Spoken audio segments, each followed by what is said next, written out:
Hi, I'm Michael Dempster. What I wanted to do when I was starting out with this talk and this line of research was look at where the first use of Scots language in comics came from. So what was the very first use of Scots language as opposed to formal English? I'm Dr Michael Dempster and I'm here in Govan, giving a lecture on Scots language and comics. I also look at some Scottish art history, going way back to some of the stones, the Celtic stonework, stone panels that depict different people sequentially. So I kind of tie that in with the comics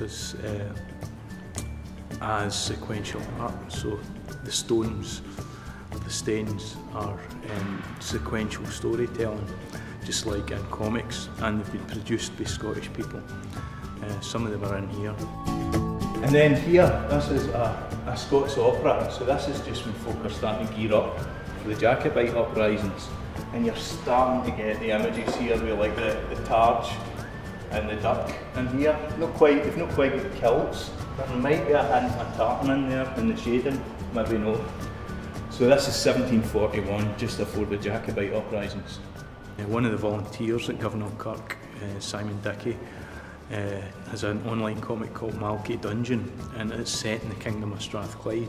So I'm delighted to be in Govan to actually, this was the centre of the ancient Kingdom of Strathclyde, so to be able to present here in such a wonderful building is absolutely amazing.